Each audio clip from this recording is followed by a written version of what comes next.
Hello, everybody. It's 2 p.m. Eastern Standard Time in a beautiful city of Atlanta with lovely fake spring. This is spring 2.0. We've already had spring 1.0, which was crushed by icy weather within a week. We're currently experiencing spring 2.0, which will also be crushed shortly by more horrible weather. And then spring 3.0 will start in April, and that will be the real spring. So I'm trying to figure out my headphone real quick. Let's see if I can get that to work. All right, there we go. And my name is Stephen Ramsden. We are Sunlit Earth. Hello, everyone. Alexander, Steve, Richard, Raphael, Bonnie. Our special guest Patty is with us. Um, we are a nonprofit 501c3 organization, the Charlie Bates Solar Astronomy Project. We are registered in the United States of America, and we teach about sunlight, the science and art of sunlight. We have affiliates around the world in about 28 countries, and we try to distribute as much information and equipment as possible with the help of donors and my wife's money to to make to get everybody more interested in sunlight. We think the sun is a really little understood thing. Everyone just takes it for granted, and we think it's pretty cool. So we have solar astronomers, we have sketchers, painters, artists, imagers, poets, all kind of people that appreciate sunlight in different ways. And one of the ways we do it is sunlight and its effect on the terrestrial environment, whether it be aviation safety, power grids, birding, wildlife photography, and all those sorts of things. We encourage everyone to get out and study sunlight more. So this is our live Zoom meeting we have every Saturday at 2 p.m. Our main website is solarastronomy.org or sunlitearth.org, either one, and we will take your money and your old camera gear and your telescope gear, just to let you know. We distribute gear around the world so other people can enjoy the science, and we think that it will make for a better community if more people learn science and reason, especially the science of nature. Here in Atlanta, it is a beautiful, beautiful day, 73 degrees Fahrenheit, a little overcast, birds everywhere. I don't know what that is in Celsius, Alexandra, but somewhere around 21, I think. Very good. The big story here in Atlanta, and Patty, bear with us. We usually start our show with just a few minutes of what's going on. And then Patty's going to show us some spectacular photographs. And I know nothing about Patty, so I'm really excited to learn more about her. The big story this week in my neck of the woods is this little fella, my favorite bird ever, the American bittern. Let me turn that volume down a little bit. The American bittern does this dance on its feet when it's standing on the mud or on twigs like this one is. And the dance, the bittern boogie, shakes up the tadpoles and the crayfish and the little minnows and stuff and gets them moving and scares them. And then the bittern eats them like that. That was a tadpole. The American bittern is my favorite bird of all to watch, and I could sit for hours looking at this bird. That's a big giant crawdad that it ate, and it's very rare to see one. We are very fortunate to have one that's been here for several weeks, just a couple miles down the road. And here it is eating a big fat crawdaddy, as we call them in Georgia, mud puppy, crayfish. So it strips the legs off and swallows it whole. So yeah, look at that. It's just swaying back and forth. And this bird is deceptively small. I mean, it looks like it would be formative, and it certainly has the ability to tear a crawdad to pieces in a hurry. But, you know, it weighs about a pound and a half, maybe at the most. And it's just a tiny, tiny little bird, like most of them. They're 2/3 feathers and 1/3 body. Here he is about to get another meal. Go get him. Oh, he gave up. All right. So that's the bittern boogie. And let me show you just a little bit more of what this bittern can do. Clearly, I'm an IT genius. We will get to this. And there it is. So this bittern shook its tail feathers for me quite a bit. It was awesome. I haven't published any of these photos yet. They're just so fantastic. You know, I'm just staring at them on the screen right before the meeting, and it shakes its feathers out and, you know, it's a really a goofy bird. And this is the American bittern. We also have a least bittern, but I haven't seen one up here in a while. I know there's other kinds of bitterns around the world, but this little bird is just a beautiful creature. And everything we are seeing in these photos, this was at sunset, so it was pretty low light. But even at sunset, everything we're seeing here is a reflection of nuclear fusion in the core of our nearest star, traveling 93 million miles, going through our atmosphere, being refracted, reflected, diffracted, and absorbed by this bird and its surrounding landscape. And then going into our light sensitive organs that we've evolved with over the last 4 million years. And we're able to get this beauty. It's really a fantastic bird. It's my favorite, and I'm going to spend more time than I should on it. Here he is sticking his head in the water. It's like showing pictures of my kids when I share these birds. This is my favorite bird of all. It is so goofy. It looks exactly like a blade of grass when it's standing in the reeds where it likes to be.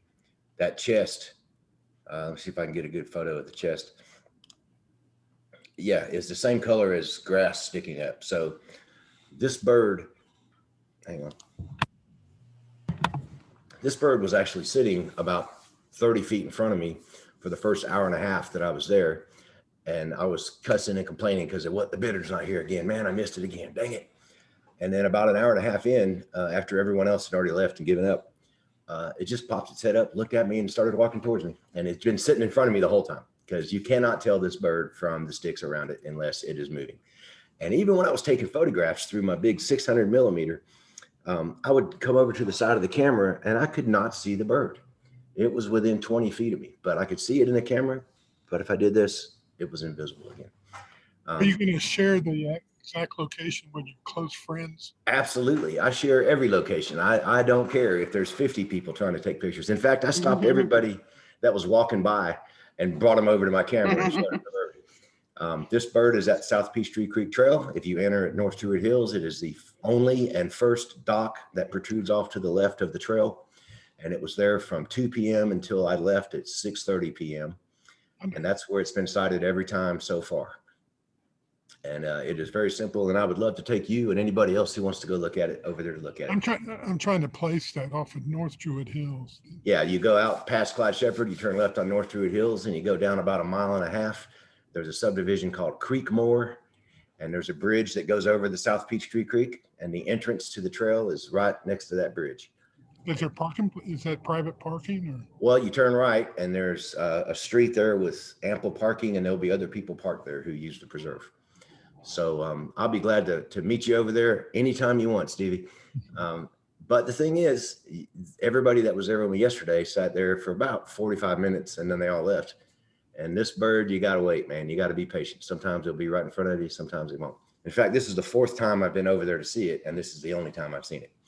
So I know Steve Rushing is super patient with everything, but a lot of these people missed out yesterday because they just left.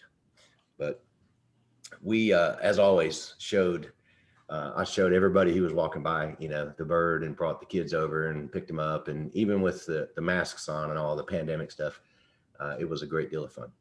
So Alexandra, welcome. Can you give us our 10 seconds of beautiful English accent to get the show started? Hello. My only news this week is that I've just had an email from Andy, you know, who did the talk last week. Right. And he showed me some images which he had taken with his camera. They've been going out for a walk along the, you know, the cliffs. And it was about 0.5 mile out to sea. And when I looked at the images, it was clearly an osprey, which is my most favorite bird of the year, which I wrote back to him and said, oh my God, Andy, you've just seen an osprey, which means that spring is coming, because they spend the winter in Guinea-Bissau, and then they migrate through Western Sahara then they go through the Straits of Gibraltar, which is, like the south of Spain. So it'd be exactly where Andy is. And then they track north through Spain, France, and then back home to us. So they like breed in Wales and also in Scotland, but also in Scandinavia. So it means that they're on their way, which means it's spring. And it's just such a lovely thing to see, that totally they're agree. coming. Absolutely. And Alexandra had to cancel her birding trip with me last year because of the pandemic, but the osprey are, every phone pole has an osprey in Florida and you can't get away from them. They're like pigeons, but hopefully you'll get a photo of the osprey with 2 fish, 1 in each talon, if you can. But they're so rare here, you see, because we only have in the 1950s, we had none at all. And then we had the very first pair that bred in Scotland.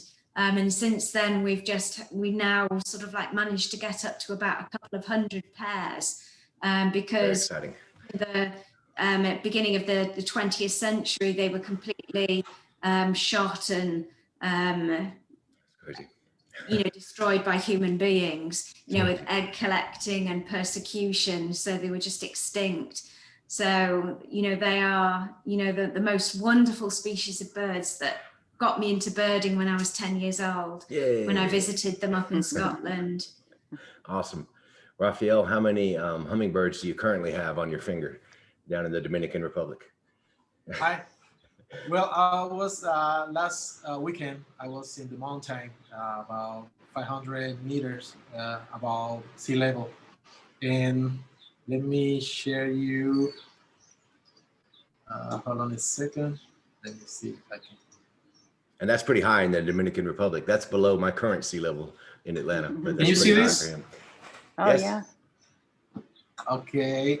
I was like 2 minutes after I arrived and I spot 2 little hummingbirds, vervain hummingbirds, that the mother was feeding. And this is also some American crestal. Yep. The male was feeding the female. They are fixing a nest just over there. It was really great to see this. This is a little hummingbird just getting some sun rays in the morning.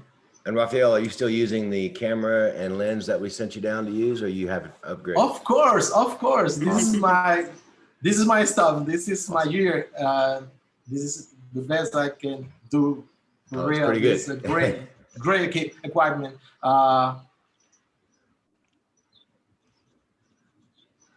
This is a new bird for me. I never seen it before.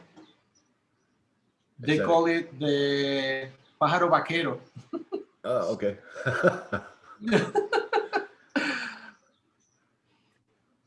The kestrel. Kestrel, yeah.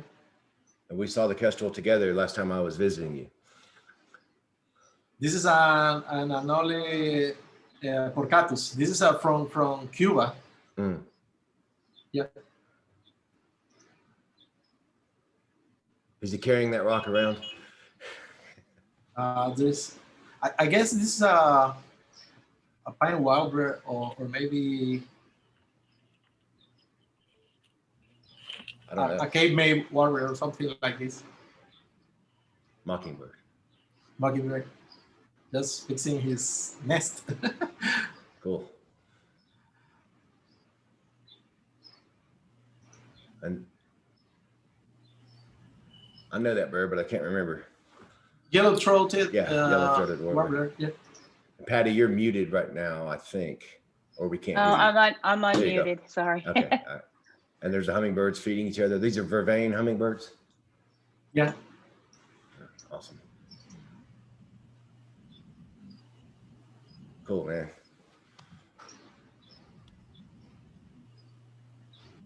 This is something I just get love about it because the big one is the baby. Wow. That's great work, Raphael. Yeah, that's really cool, man. Oh, nice shot. I'm gonna That's run beautiful. over to run over to Richard real quick, if you don't mind. And Yeah, into a bar. Okay. let's see. How do I get you to stop? Okay. Stop sharing. Stop sharing. Okay. Right there. Can you stop sharing your screen? Yeah, of course. Oh, where's?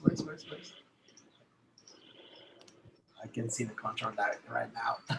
Wait a minute. Okay, he's here. There we go. I got Stop you now. share. Okay. Hey, thank you for showing us, Raphael. Raphael and his friend Fritz did a great show for us a few weeks back. And by the way, the next 2 weeks, we are not going to have a show. And our next guest after that will be Richard Clark. And Richard, what's going on over there, man? What are you drinking? Can you hear me? Yes, sir. They say if you're drinking hard, liquor and you blow on, everybody will think it's coffee when you're on a Zoom meeting. So, iced tea. It's iced tea. Nothing really is going on. I had a dead pine siskin on our lower porch this past week, and I'm hoping it's not salmonella like I've been reading about, that are taking a lot of them. It's the only one I've seen. I looked, we checked our feeders, we've cleaned, checked, just the one. So I don't know what got it or how, what happened, but we still have pine siskin. They seem healthy. It seemed like it was this time last year when we had the outbreak of conjunctivitis at the feeders at the nature preserve, and things are warming up a little, and all the little microbes are getting at it. So probably a good time for us to take them down and clean them too. Yeah, so I'm hoping that's the only one, but I'm thinking it's getting close to time for them to head back north. So, Let's hope so, it's probably going to be the last of it. I can't afford to feed them anymore at the preserve. We're putting out 80 pounds a week out there right now, and that's that's $150 a week in seed. Wow. Well, I guess it's like with the squirrels. It's like we used to try to run the squirrels off, but at some point you just go. Everything's got to eat. That's right. That's what we do. So. Steve Rushing, what's happening in your yard, Holmes? Unlike some people I know, I have to go to work still. So it's been, it's been. You don't have to go to work, Steve. You choose to go to work. I do choose to go to work. It's fun work, and I like it. So, no, just the same old cast of characters around here. Nothing special, but I spend, look for light, right? That's same species. Me too. Try to get them in different light. Fantastic. Julie Jenkins is with us for the first time, and she doesn't have her video turned on, so I don't know what's going on over there. And Bonnie Dotson is with us also. There's Julie. Oh, she's driving in her car. Dang it. All right. If you feel like chiming in at any point, just start yelling, Julie. I will, Stephen. Thank you. And Yes, I'm really enjoying this, by the way. And I thank you for the invite. Thank you. Julie's a science teacher locally and a friend of mine, and we go birding together sometimes and look for amphibians and all kind of cool things. And so, Bonnie, thanks to you for joining us as usual. Patty Kappmeyer. Okay, I know Patty because she joined the Sunlit Earth Facebook group and has posted some absolutely fantastic photos for us. And I think she may have something to do with professional photography. She might be a Catholic priest. She could be a subway worker. I don't know anything about Patty Kappmeyer, but I'm really happy to have you on the show. And as always, we try to find people that just, show sunlight in creative ways, and you're definitely one of them. So thank you so much for agreeing to be on our show. Tell us a little bit about yourself, Patty. What's the deal? Sure. So I actually did a formal presentation. That's great. Which, if you don't mind, I'm going to share it. How's that? The show is yours, and you take as long as you want, and I will mute my mic. But I do talk a lot, so don't be offended. No, really, thank you. This is really helping me get out of my comfort zone, and it's something that I want to do. I'm not a professional. I am an amateur. I just love wildlife. I love where I live. I love birding. I love nature. I love being outdoors. So, and I love sunlight. Yeah, it's 80 degrees here today. It's a beach day. The beach was crowded at 11 o'clock this morning. So anyway, so thank you. So, oops. Trying to We figure do out see how to- it perfectly. And There thank you are. Yeah. So where do I live? So I call this my stomping grounds. I'm way down here in Hilton Head Island. I live about a quarter mile from the beach. I can't afford beach real estate, but quarter mile, you can hear the ocean at night and you get the breezes. We're all the way down in the south end. And, you know, I go from, you know, the Savannah Wildlife Refuges, Harris Neck, Savannah, Pinckney Islands, 10 minutes away.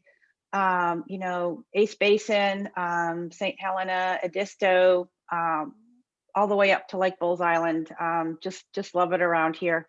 I do work full time, so I get to go out early in the morning, in the evening, and I have some. I work from home, so I have some flexibility. But yeah, so this is my stomping grounds. And I just love it. I think it's an amazing area, just beautiful light, you know, Spanish moss, the hammocks, the forests. But also, I love to wander. We have a small RV and we try to find places that are as far away from people as possible, you know, and just get away. We also try to get away during hurricane season. So come the end of August, we'll pack up the house and just take off for 6 weeks. And this is just some of the places we've done in the last couple of years. Palo Duro Canyon in Texas. Last September, we followed the Mormon and Oregon Trail from like St. Joseph, Missouri, which is where my husband went to college and played baseball, all the way to Big Sandy, Wyoming. And then we headed up to Yellowstone and the Tetons. Did New Mexico, just love the open road. Just came back from 2.5 weeks. We were supposed to go to Texas, the Gulf Coast. I had work I had to do at a ranch in South Texas, 4 hours south of San Antonio. Didn't want to fly, so said let's drive. We got as far as New Orleans, and then that horrible weather hit.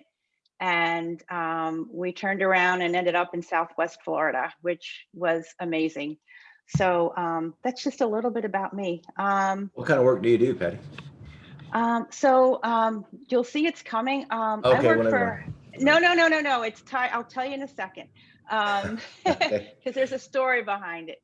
So a little bit about me. I am part of the Carolina Nature Photographers Association, which encompasses North and South Carolina. Their magazine is Camera in the Wild. I've written several articles for them. Also, when I write, I kind of plan my trips and figure out where I want to go and shoot and the story I want to tell. I've also done some photography for the Carolina Bird Club. That's my great egret on there. Also use my images at Hilton Head Audubon. Last year, I helped out with a conservation in the classroom exhibit by Coastal Discovery Museum, which is part of the Smithsonian. I'm doing some more work now. They're redoing all the panels and they're going to be putting up some of my pictures. So really just getting my feet wet here. You know, if I retire in a few years, this is something that I want to do. Probably going to take a board position with Hilton Head Audubon this next cycle coming up. So that's just a little bit about, you know, how I don't sell my work professionally. I do have a website, which is more for friends and family who ask me, just because I do have a printer here, I can do it. But I found it's just easier sometimes to just say, here, go here, they'll do everything for you. That's not really what I'm about. I love to write, I love to educate, and I really just love, you know, conservation, and that's kind of where I want to get into. So You're speaking my language. thank you. I thought, you know, this was really an interesting journey for me too, to actually go back and figure all of this out, because life gets really busy. But I really think about a lot of things when I'm out there. So from the start, art at a very young age, art greatly shaped my sense of composition, color, light, time, and space. So I want to tell you about my first job. My parents are immigrants. They're refugees from Italy, of all places, from World War II. where they lived and grew is now part of Yugoslavia. I'm sorry, it's Croatia now. It's a long story. But you know, the Nazis came in, and then the communists came in, and the whole time after World War II was really hard. And they ended up as refugees and ended up in the New York area. My dad ended up working for Nelson Rockefeller, who was then the governor of New York State, eventually vice president. My first job was working for the governor. I was 14 years old. I got my working papers, and I cleaned his art collection, all the outdoor and indoor sculptures in the wintertime. And for about 4 years, I got to work and watch him. This picture is inside the grotto. The family home Kaikute is now part of the National Historic Registry. It's open. It's in the Hudson Valley of New York. But along with I worked for his curator, Carol Oot. And, you know, you see all of those little sculptures there. He did extensive trips into Mexico, Latin America, Asia. And sometimes I'd be this 15-year-old girl literally uncrating, you know, artifacts with him. And what I learned is that we spent a lot of time with placement of art. Where does it go? You know, this angle, that angle, what's around it, just a sense of composition. And if you've never been to Kaikute, it's amazing. These are the sculptures that I took care of. To the left is the Brancusi. Ironically, it's called the L'Oiseau, which is the bird. There's the Matisse, there's a Calder. The one on the right is Henry Moore Knife Edge 2. So I literally, with my little golf cart and special waxes and potions, this is what I did, you know, for about 4 years. So if you That was a really good break for you as a youngster. Really got you aimed in the right direction, right? Yeah, and it just, you know, again, not really you know, I knew who he was, but just art was everywhere. And then he became vice president, and we would have to pick out artwork that would go down to, you know, the vice president's home in Washington, D.C. But, you know, it wasn't just randomly placed. Everything has a place, and everything is in context to its environment. So it gave me that kind of sense of like, wow, of seeing, really, right? Well, Patty, And, you know, this- we I'm sorry to keep interrupting, but No. Please do. I have been through Croatia, Bosnia, Serbia, and Kosovo and Albania with our program, and we have people in all of those countries currently. So when you say the former Yugoslavia, we completely understand that situation, both in World War II and in the later wars in the 80s and 90s. So we have several members of our program that are refugees from that war. So I'm really glad to hear, not glad to hear it, but I'm you know, I'm proud to be associated with another descendant of a refugee from that war. So, well, you know, I always say this. My grandmother was born under Austria-Hungary. My mom and dad were born under Italy. It became kind of this disputed territory for the years after World War II were actually the worst, my mom said. Yeah.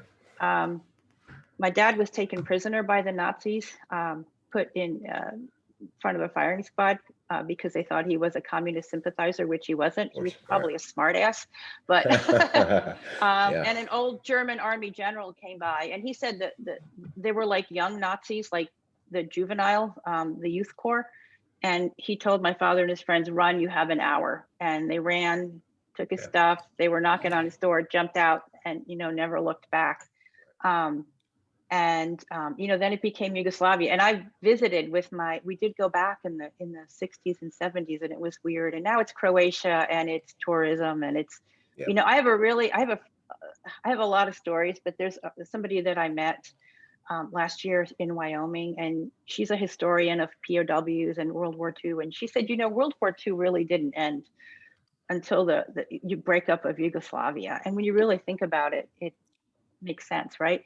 Yep. So, you know, all these things kind of shaped me, and just having this opportunity here to work at Kaikute, you know, where I met my husband. So we have a long association. You asked me, what do I do?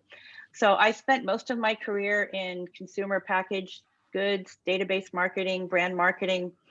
You know, I worked both on the client side and the company side. So always working with data and visual and marketing. So a bit of a techie. And I kind of gave up working about 12 years ago. I kind of had enough with corporate life. And Nelson Rockefeller Jr., who is Nelson Sr.'s son, known my whole life. He said, "Hey, Patty, I'm kind of starting this startup. Do you want to come work for me?" And I said, yes. So I've been with Nelson for like the last 12 years.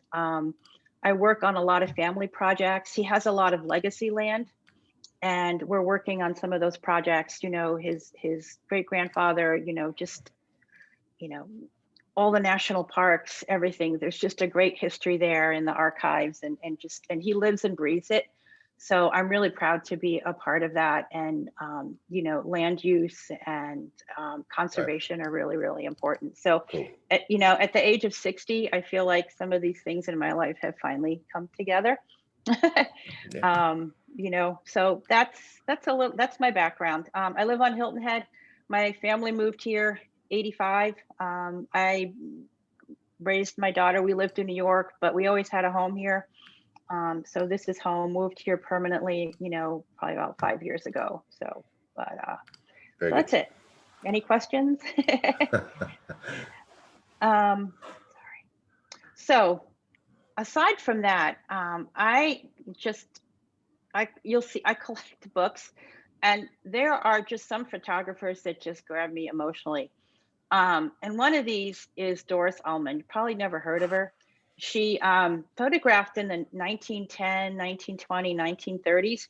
She actually is famous for photographing Appalachia and mountain people, but she also hooked up with Julia Peterkin, who is won the Pulitzer Prize for her book Roll Jordan Roll, which is all about the Gullah people here, right? The former slaves who Hilton Head was always under the Union, and all the freed slaves tried to get to Hilton Head. It's where historic Mitchellville is. Mm-hmm. So this book is haunting. These are pictures from the 1920s. Mm-hmm. And both Julia and Doris were the first ones who really humanized, the former slaves. They saw the humanity in them. And if you look at this book, these are not books that are easy to find. They're just haunting. So they really just speak to me. And why do I feel this way? Because I photograph, this whole area is old plantations, rice fields, impoundments. Right. You see the gates. You can't go out there and not feel it. I mean, right. Pretty much all those refuges around Savannah are former rice fields. Exactly. And if you go up to Ace Basin, there's the Harriet Tubman Bridge where she did the raid. There's a unit of the Ace called the Combahee, and it goes along the Combahee River. And you can't, like, I don't know, maybe I just feel and I'm too sensitive, but you're kind of haunted by who built this, and it just really gets to me. So well, I always think of how horrible it must have been to be working in those fields alongside, mm-hmm. Alligators and copperheads, yeah, and everything else. Yep. And that's temperatures as well, Yeah. So just if you can Google her, they're haunting. I'll show some of them later, but yes. Hey, Patty, this is Steve Rushing. My family has pretty deep connections to the Low Country. And my brother lives up in Beaufort. Uh-huh. And he is very much a waterman and has his captain's license and takes people. I want to connect the two of you. Oh, that would be awesome. I love it. Yeah. Sure. Actually, up there is a really great used bookstore. And that's where I find a lot of these books, and you'll see them in here. This one I happened to find, I don't know if it was eBay or Amazon, but I think what I want to say is there's people who've been here before us, and we need to kind of honor them, but that would be amazing. and they also have the story, almost like we were talking about the ospreys, mm-hmm. Culture almost became extinct as well, and still very much threatened. So yeah, documenting and preserving it is very mm-hmm. important. I applaud you for what you're doing. Oh, this is just for me. I don't do it for profit or just do it. The other one is Sally Mann out of Virginia. I love Sally. I know her. She, I've read her books. She just captures the South. I mean, it's hot, it's humid, it's dusty, it's just white light, right? That bright summer light. She just captures it. you know, her relationship with, I think it's Cy Twombly, the artist. So I just love her. And the other one is some more contemporary is Art Wolf. I took a workshop with him, artist photography. If you don't know Art Wolf's Facebook page, when the pandemic started in March, he couldn't travel, obviously. So he started this thing called Tequila Tuesdays, and it's Tuesday night at like 8 o'clock. And we started out with like 20 people. It's really entertaining, and you get to talk to Art. And he's just a fascinating human being. And he started out as an artist, and art is a really big part of his life and his vision. So I admire him and was so lucky to be able to do a workshop with him. And I hope someday I can do another one. And the other one is Thomas Mangelson. He's just, incredible. His work in and around, the bears of Pilgrim Creek, and, he's from Nebraska, the Platte River and the Sandhill Cranes. This is the famous bear, Grizzly Bear 399 and her 4 cubs. I did see her this summer from a distance.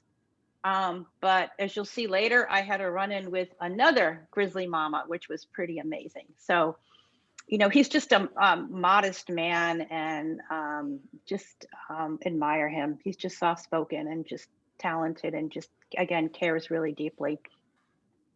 So, as I think you probably guess, I'm a bit of a nerd.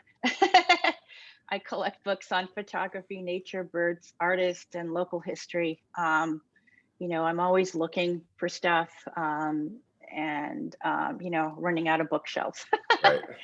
And I think this is really important for photography too, especially if you're doing nature or landscape. I mean, to have that reference point is really, really important.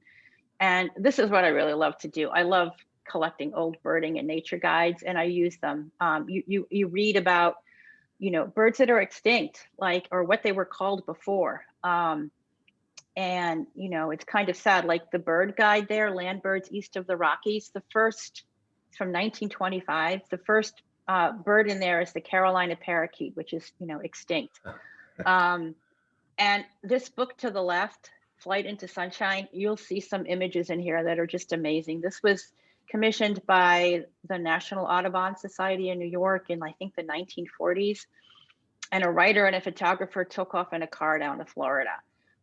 With all these old cameras and plates. And that's why it was kind of, do you believe in fate? I don't know, but where I was last week by chance, because we couldn't go to Texas, was very much where they were.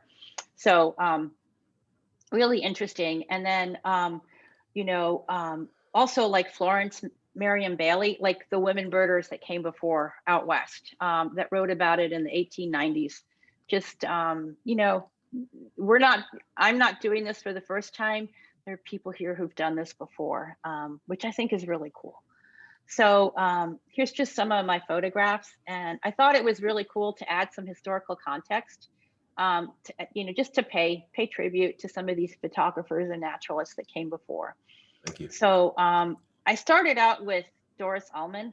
I went kayaking Ebenezer Creek, Georgia. I don't know if you the story there, but it was a pretty horrific incident that took place there with some slaves who were trying to escape to freedom here on Hilton Head, and the Union Army didn't want them. They followed the Union Army north, and they pulled the makeshift bridge. So hundreds perished in this creek. This was high water a few months ago, so we were paddling through it. And then when to the right, you look at Doris Allman. Again, this is probably somewhere north of Beaufort, maybe around Colleton, but you've got the cypress and the tupelo tree. So again, I'm not the first one that did this, but it's just so cool. I don't know, to see this. And then this is in Florida at Topsail Hill Preserve on the Gulf Coast. Just all these really cool freshwater lakes behind the sand dunes. In Santa Rosa Beach. This was actually a state park that we boondocked in. It was really cool. And then, of course, we've got all the marshes here in the Low Country. And I can't remember exactly where the one on the left that I took, but it was early one morning, and I just looked over and I was being watched, right? This buck was just staring at me. But if you look at the photograph on the right, this was a sort of a baptism scene that she photographed somewhere in these marshes and in the lagoons. So to me, again, it's that sense of history and connecting old with new and understanding that so many other people were here before. The silence and the wind always get me out there. And then this is out in Bulls Island, Cape Romaine. This is north, halfway between Charleston and Myrtle Beach. You can only get guided out there. We did a 3-day weekend out there, at an old house. I think Coastal Expeditions does it. You hike like 13 miles a day, but there's thousands of alligators and amazing birds. And this is kind of the boneyard beach. And we got up at sunset. So it just kind of shows you the tip of the Atlantic here, right? Beautiful places. And this is like right behind my house. So this is the pair that uses the same nest year after year after year. And one of the things that I do is I keep a journal every single time I go out. What do I see? What's the date? What's the weather? What's the time? And it helps me to know, okay, you know what? I need to go check out this place now. And sure enough, like clockwork, here they are.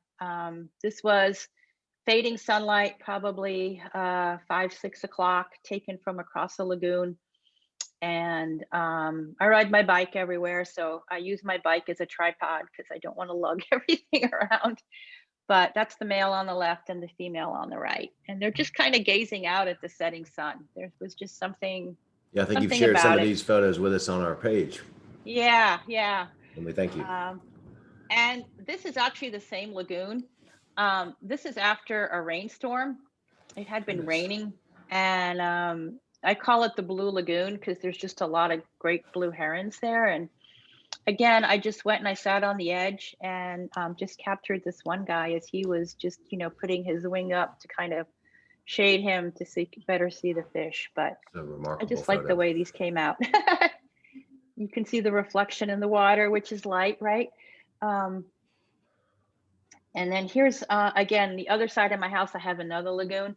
And this was really fading sun. And I just love when the sun is setting and these birds are all just facing the sun and they're all just sitting there, just contemplating. I just love it. You can see he was preening. So you got little bits of fluff there. And it was a little bit windy, which added some kind of extra drama to the image as well. And this is where we ended up in Pine Island, Florida, which is off the coast of, I think Fort Myers, Sanibel and Captiva on the other side. I knew nothing about Pine Island. Again, we just wanted to go someplace warm, and we didn't want to go where there were a lot of people. We found the perfect spot. 34 bald eagle nests here. And I was lucky enough on day one to meet 2 local photographers who were awesome. And they pretty much on a daily basis come and photograph these birds at this particular location. And they told me 5 o'clock, like clockwork, the male comes in with food. Then They go and the parents fly off over here and they start calling the egret. And then they come down to drink. And again, that's something that I've learned is observing, and it will help you anticipate, behavior. Right. So this is the eaglet doing kind of the jumping up and down and the branching, and you can see, I think it's the female up in the upper left there. And then, so these are 2 different days, and just like clockwork, they went over. It was like 5 o'clock. The kid got fed, and then they went over to the same branch, and they start calling the eaglet. So it hadn't fledged when I left. And I remember seeing that photo on Sunlit Earth, the one on the right. Yeah. I was like, holy cow, that is unbelievable. Yeah. I've never seen an eagle do that. Yeah, they were both screaming at it. And that's the male. He was getting mad and he's fluffing and screaming. I just thought it was kind of cool. And again, this is about 5:45, close to 6 o'clock when the sun is setting. So, yeah, just some cool stuff here. So we did some exploring. There are no beaches on Pine Island, it's all mangrove. Learned there are 3 different kinds of mangrove. And what I really like about this is I was just walking on this little strip of beach down some kind of, it was a stream or something. And this just caught my eye deep in. And sure enough, she was sitting on a nest. And again, through the mangrove, I was able to capture this. But what really fascinates me is on the right, you've got Alan Crookshank, the Audubon photographer from 1948, I think, who lugged a Graflex camera through the mangrove to photograph, these night herons. Yeah.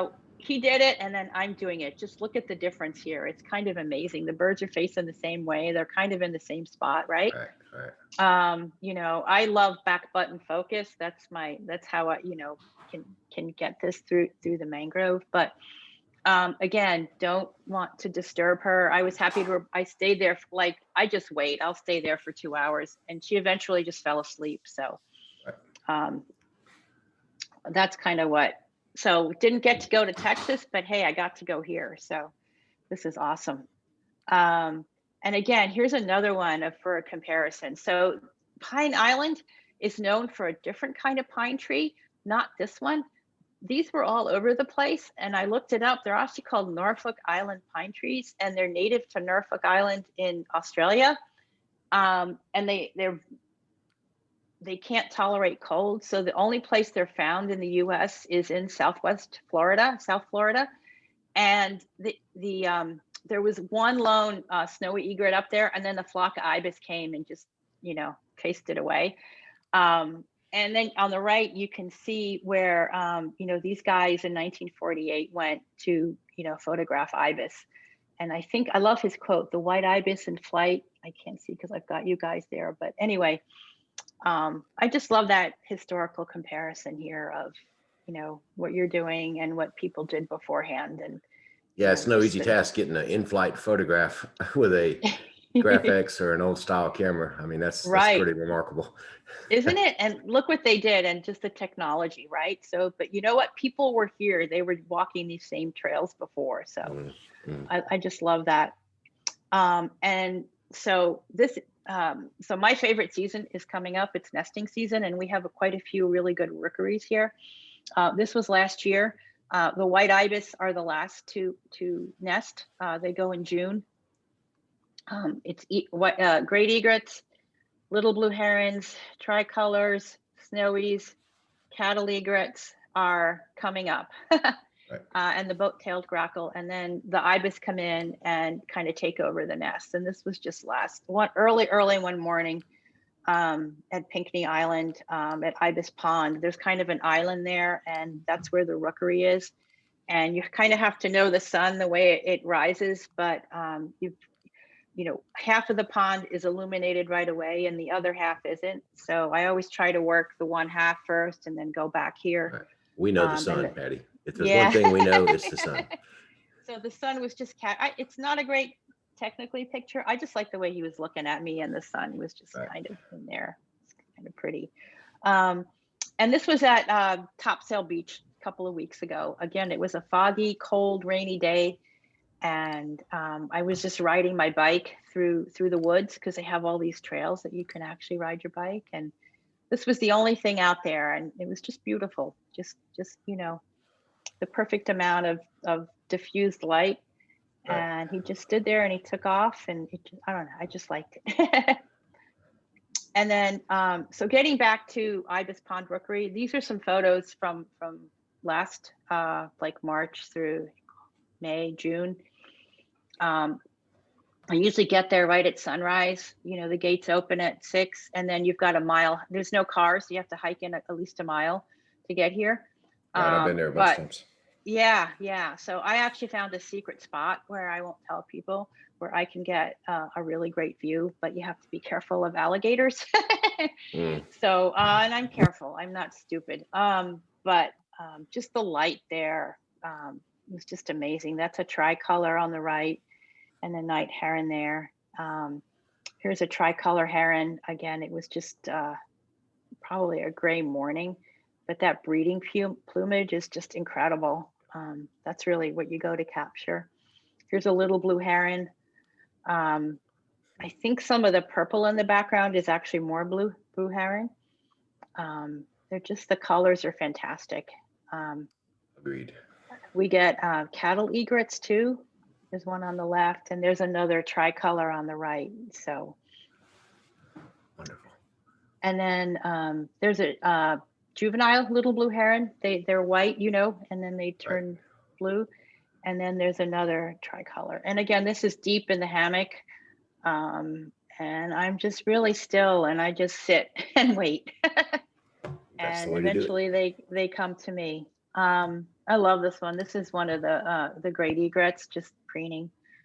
You know, they're starting to get their bleed. I went there Friday morning, and they're just starting right now. There's a couple there, but within a couple of weeks, there'll be dozens there. So, and you know, I love that it's bright just- green they get, you know, on their face I when know. they're Yeah, breeding. the lures. Yeah, they're really pretty. And when you get a little bit of wind like this one, it just, you know, it's even better, right? Yeah. And you know, actually, they're really hard to isolate because there are so many of them, to be honest with you. And to catch them at that moment when there's not a branch or another bird or something is really hard. So you really have to focus. And you know, you can't jump around. You kind of have to stick with one subject. Like, okay, this bird is at the top. There's no branches here, so it looks easy, but it's always a challenge to get a clean shot. So I'm looking forward to this next month.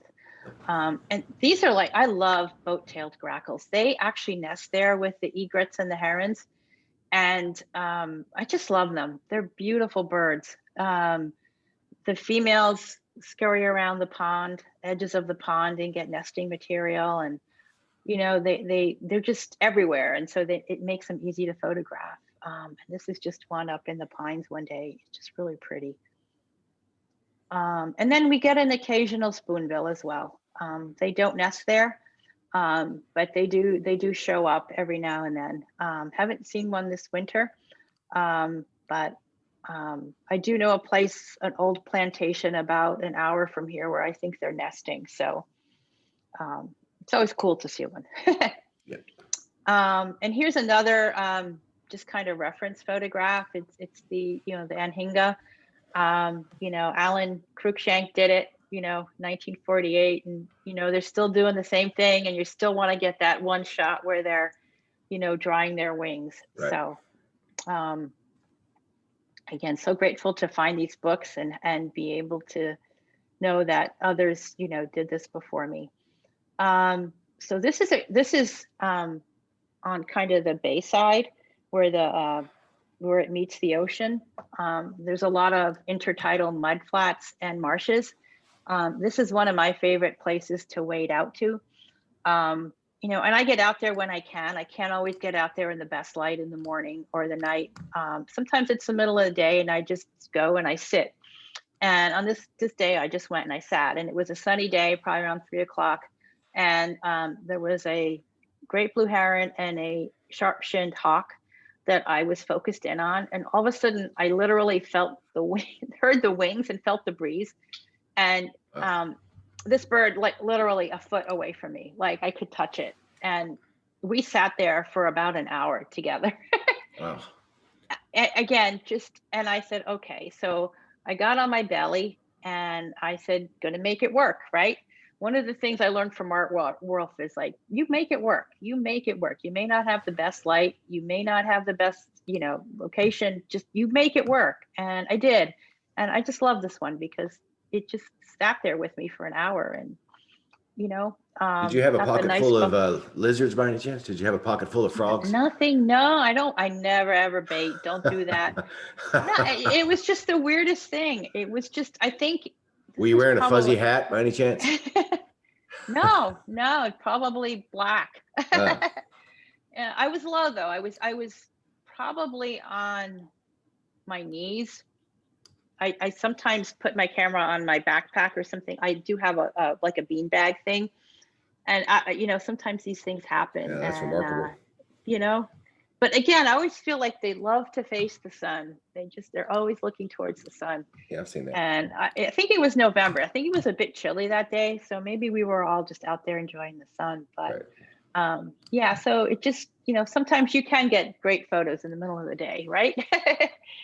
So I always do this. And this is just, I don't know, a documentary shot. Most people don't know that those are the elbows of a wood stork and that they do sit like that, but they do, because most people go, oh my God, they broke their legs or something like that, but they haven't. And I was just in Florida. I was just walking on the trail and there it was, like, okay, I'll take a picture of you. And here, I just love little blue herons. So do I. They're bullies. I worked so hard for this shot. This was at the beach at Fish Hall, where there's a lot of lagoons. And I was just following this guy. For some reason, I just don't give up. I'm pretty tenacious. I wanted to get the shot. And I was practicing back button focus. And I just stayed with it. And finally, I got this shot. And to me, I just love it. I don't know if other people like it, but I just know I worked really hard for it. And then, I read again, there's the little blue heron that they photographed on this expedition in the 1940s, which is kind of cool, So here's a bunch of shorebirds on the mudflats. I think the tide is going out probably. Just a bunch of willets and marbled godwits, and there's some killdeer back there. So this photographer, Alan Crookshank, actually photographed for Nature magazine. And this was an article I found from 1956 about what lies ahead for Hilton Head once they built the bridge. And he took a bunch of pictures in the same spot here out at Fish Hall in Dolphin Head. So that's his photograph of willets. And this is my photograph of willets. So cool bird. Again, just paying tribute to him. And we have like resident oyster catchers. They're just funny. I just love them. They're comical. They're hard to photograph. This morning, there was a couple from Virginia that was asking me. I just took a walk. It wasn't a good time to photograph because it was low tide. And they're like, oh, we come out here at low tide. And I told them, I go, the best time I find to photograph is not low tide, but about an hour after high tide. And he asked me about the oyster catchers. And I said, we have about 6 of them. And they like to just rest way back in the marsh. And if you lay there and you wait and you wait and you wait, eventually they wake up. And when they do, they just kind of take their time. So this pair was just walking. They had just woken up from their nap, ready to go out and feed as the tide is going out. Yeah, they're just cool looking birds.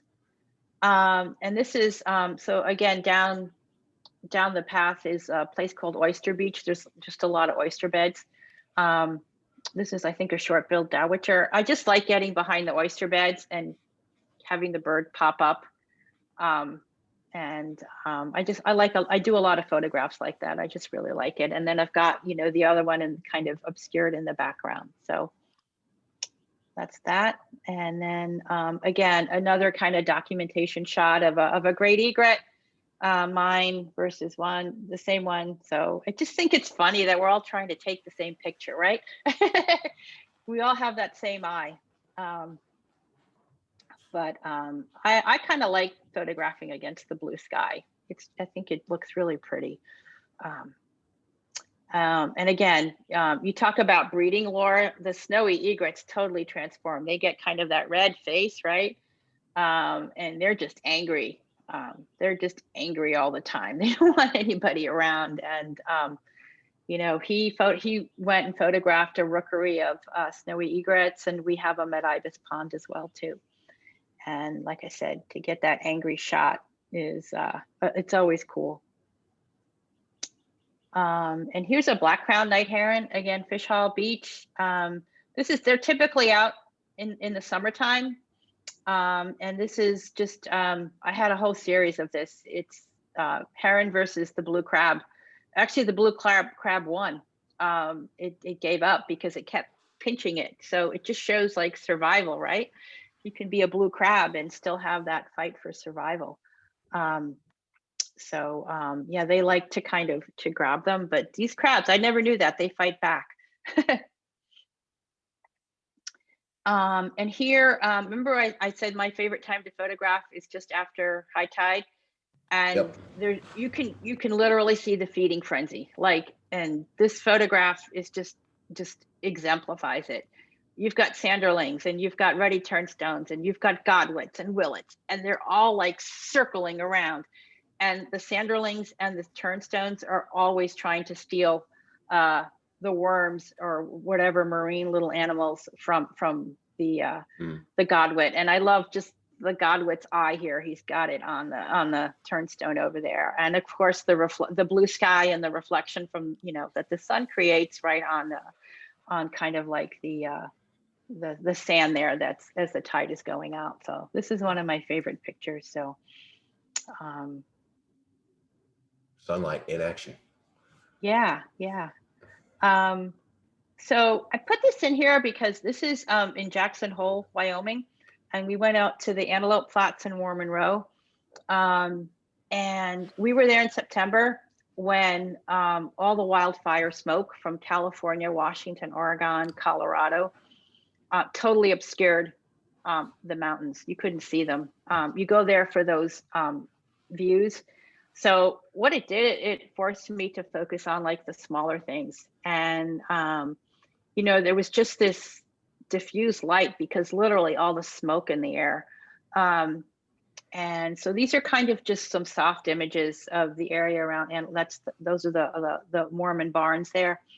And just some of the wild, I mean, it was September, so everything's changing. It was just kind of really, you can't be upset because you can't get that grand landscape, so look someplace else, right? And it turned out to be really interesting to be able to see something and present it maybe a little bit different way, right? Yeah. And so we went, if you've been, I don't know if you know where Oxbow Bend is, but if you go past it, there's Oxbow Road, and we did a lot of dirt roads, and we came to a place where there used to be a bridge where they used to move cattle. And there were a lot of these common mergansers there. So I literally got in the water up to about here, my camera here. And they were doing a lot of strand feeding, which is what the dolphins do here, right? They push the fish up and then they strand feed.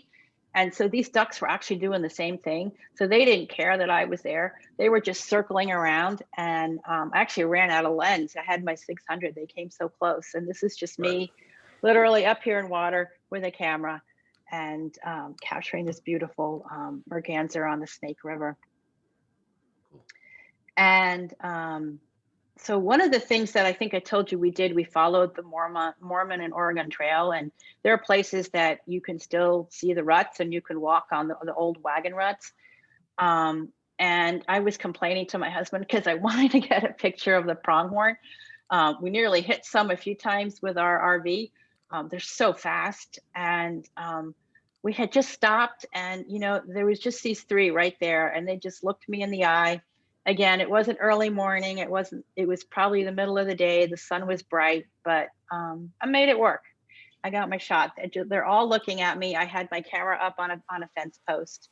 And again, just remembering, I could do a whole presentation on pioneers and everything, but just hearing the wind and being out in the middle of nowhere and seeing the hills and the ruts and knowing what, this particular spot where it was a place where they had there was a camp. Kind of a way station along the way. And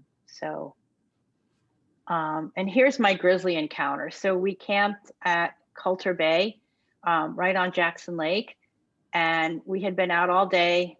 I had had my camera inside, taken the battery out, taken my card out, had just we travel with 2 mutts. They were in the camper. All of a sudden, Mama Grizzly, we were camped right next to the woods. We had the woods here and the lake out in front.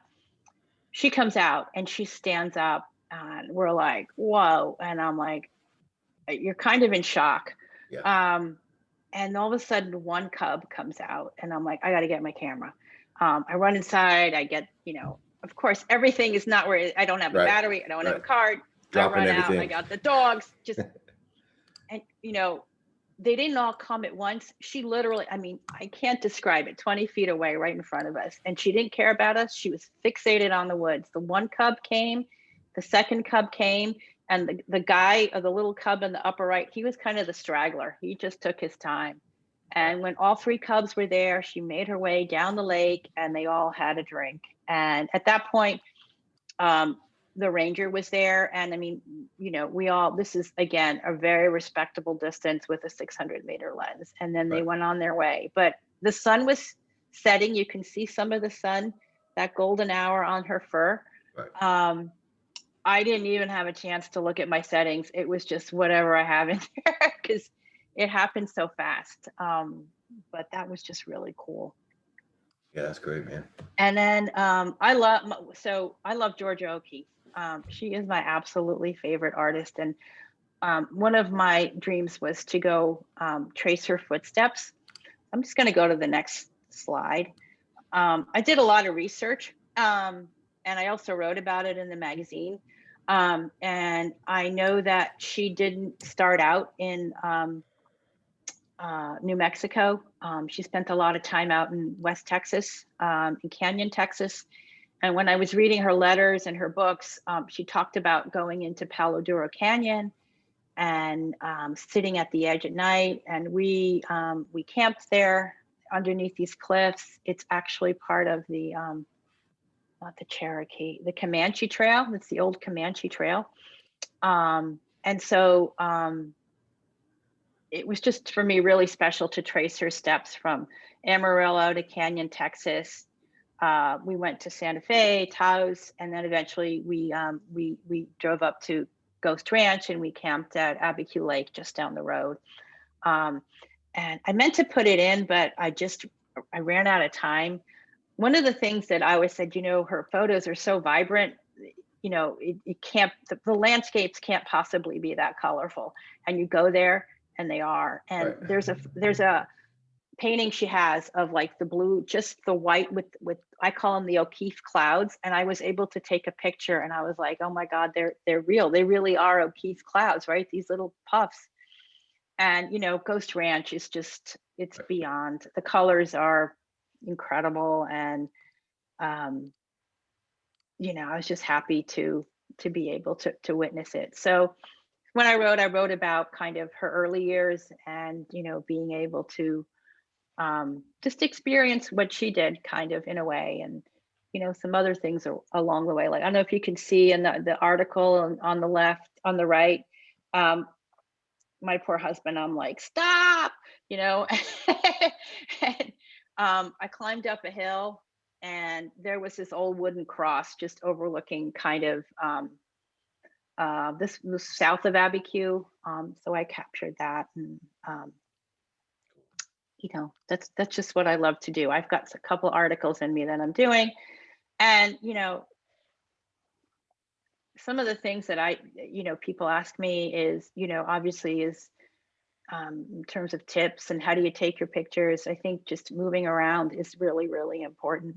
Look up, down, behind you. I have a favorite tree in the marsh that I climb that gives me that's where I took that willet pick. I was actually up in the tree. And, Stephen, like you, just sit. I call it, people call it a sit spot. Just sit, don't move, Actually, the birds come to you and the animals come to you. They really do. And for me, I find just documenting what I'm doing really helps me understand where to go, when to go, and plan. When I lived in New York, we had a pond, and for 10 years, this pair of hooded mergansers, every year between October 30th and November 1st, they came. And I just think, for me, making an emotional connection to your subject matter, whether it's birds, animals, landscapes, really changes how you see and think of things. So I do a lot of reading and researching and to scout locations, but also understand the topography and the seasonality of it. Is just, I think it's important if you, it's not all about that. I mean, you have to have a certain level of technical proficiency, but, for me, I'm not really interested in learning a whole lot more. Really? From that respect, but I am always challenged by my camera. And what I do too is I tend to just go for that zoom lens. So sometimes I just go out with a shorter lens and force myself to shoot with like a wide angle or something like that, just to get out of my comfort zone. So this is one of the books, the Florida book from 1951 that I found, and it had an an inscription in it, and I love it. I just was floored when I opened the book and I found this. It said, "If we could pause in our hurried pace through life and to take time to pause to meditate on the better things of life, how much better off we all would be." Yeah. And I thought that was a great way to end. Yes. So yeah, I agree. That's called retirement. Yeah, for a few more years. Because all of us.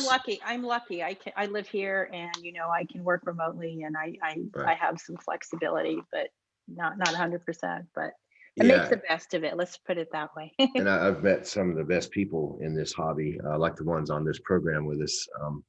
And they all are just wonderful, and they all have these unique things about them. And if you'll just be quiet and let them talk to you and learn, you can really improve yourself. When I was young, I thought I was the greatest, and I was the greatest. Let's just admit it.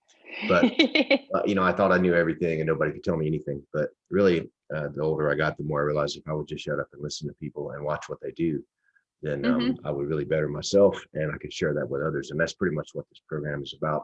And what what our show is about. Let me see if I can figure out how to stop your sharing. I can do it. There you go. Awesome.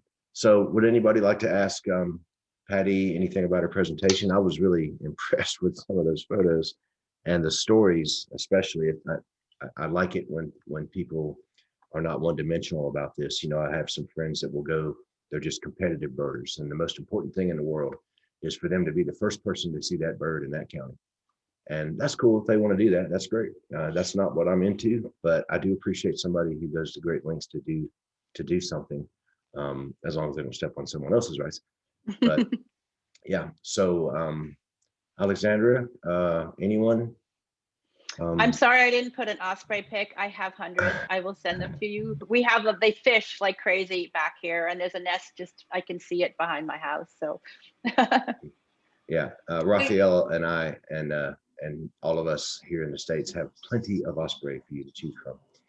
So. And Raphael, I've been to the Dominican Republic once, and it was so amazing. And it was beautiful. My gosh, it was just amazing. Yeah, Raphael. That's great. Yeah, Raphael hosted me down there. I hope you visit us again. I hope so. This COVID is, let's just hope. That's why when we travel, we go with we have a small RV, and we're totally self-contained. I got my food, it's just gas and groceries, and you don't somebody like we ended up in New Orleans, and we were in a urban campground, but we had our bikes, and there's nobody in New Orleans because Mardi Gras were shut down. So we biked all over the city by ourselves, and it was, again, it's just taking advantage of what you have. And oh my God, there was a greenway. There were so many mockingbirds. I call it the Mockingbird Greenway. It was just kind of, make the best out of what you have, right? Right. My wife still works, so she's young, so we're kind of stuck here until I've had my what I call the appetizer vaccine. I'm waiting for the main course, so I'll be fully vaccinated, and then we're definitely going to do some traveling. Lake Apopka is probably going to be the first place, and we are heading down to your neck of the woods in April to Fort McAllister for a week. Actually, in March. I'm sorry. Okay. So I'm very familiar with all those places that you talked about, and I'm surprised we haven't run into each other before birding, because I spent a great deal of time down there over several years before the pandemic. So, well, let me know. I'm here. Anybody, open invitation. We're here. That would be great. Richard Clark. Patty, thank you so much for taking the time to do all that. And it was just wonderful information. And I'm really grateful that someone would spend enough time to share that with other people. And we hope to encourage more sharing amongst our group. And I want to say thank you for that. Sure. No, thank you for having me. Julie, I see you want to say something. No foul language, please. Oh, I can't believe you called me out on that. No, I just wanted to thank you for your presentation. It was really rich with the background. And that's kind of the way I like to do things. It just really adds so much. And I'm a big fan of the West. And I've been wanting to visit Mhm. some of those wagon ruts myself. I've been out there several times, but never had the pleasure. So I really appreciate you, your colorful remarks and the research that you had done. Absolutely. Just want to thank you for that. It was really added you're a lot welcome. to and fantastic pictures too, by the way. Oh, thank you. Thanks, Julie. Well, I'll see you soon. Yes, sir. Somebody was You will. talking about the pine siskins. So Yeah. we were in Western Nebraska, and we ended up going to a place called the Wildcat Hills, and there was a Wildcat Hills Nature Center. So of course I'm like, stop. Right. Yeah. They were doing bird banding. They had nets up. It was the Colorado Audubon or Audubon of the Rockies. And so I'd never seen so many pine siskins. And this was the end of September. So what's kind of happening was happening back then, and just amazing. There was a rattlesnake underneath the feeder, just having a field day. Again, get off the beaten path, Right. Get off the highway. There's just a lot out there. Steve, I see you've unmuted for us. Yes, to thank Patty. That was the best Saturday afternoon I've spent in a Thank you so much. And also the connections. I will put you in touch with my brother and vice versa, because Thank you. he set up to go shallow water, and he actually lives on a tidal creek. So Awesome. his boat is perfect for Mhm. shooting. And also, when I was a kid, we used to camp down near Fort Myers when it was still really wild. You could hear panthers scream and so forth. That's Wow. a special place down there. So, and you captured it perfectly. I agree. Thank you. Thank you. All right. So I'm sorry. Go ahead. No, I just wanted to say thank you. You're amongst friends here, Patty, and these are all quality people. If they say they're going to do something, they're going to do it. So I believe it. our guest in 3 weeks, because we will be at Fort McAllister next Saturday and the Saturday after that, is Richard Clark. Is that right, Richard? You're the next guest, right? Yes, sir. Okay, and we expect you to top everyone's that's been on so far. And do you have any costumes that you might want to wear while you're doing your presentation? Have you given any thought to wardrobe?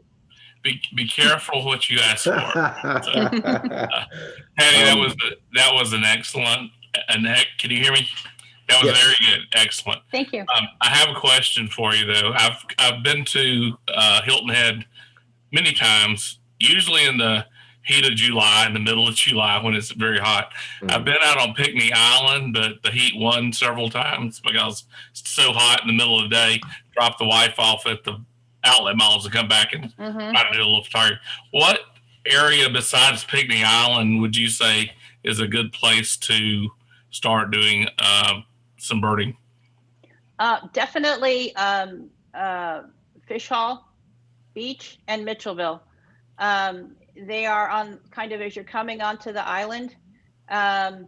It's an undeveloped part of the island. And they're going to build up Mitchellville. It's kind of part of the Gullah Geechee historical corridor. They're doing some excavation work there, but definitely check out, and I can send you the links. It faces the Port Royal Sound where it meets the Atlantic Ocean. So there's the tides are extraordinary there. There's all these intertidal mud flats and marshes. And there's sandbars, and I was just out there this morning. I mean, there's like 20 different kinds of shorebirds. We get red knots there that migrate. It's full of dowitchers, marbled godwits, all different kinds of sandpipers. Black skimmers are here pretty much year round. The oyster catchers, pelicans, sometimes white pelicans. So I would suggest that part and the marshes. Okay. And I'll give you a list also, Richard, of places in that area that are more, let's say, acceptable to the more kingly stature gentlemen such as ourselves. That I could be a very lazy birder. Right, that don't want to hike 8 miles to see a bird, but there are plenty of other places. Yeah, I mean, there's the Newhall Preserve here in town. I can get you a list if you like. And Lemon Island, which is halfway between here and Beaufort, just opened up too, and there's an eagle's nest in the parking lot. So it's like Very good. Very good. It's been a few years since we've been there. We've been going to the Gulf Coast, but been to Hilton Head many times over a 20-year period. Just haven't been lately.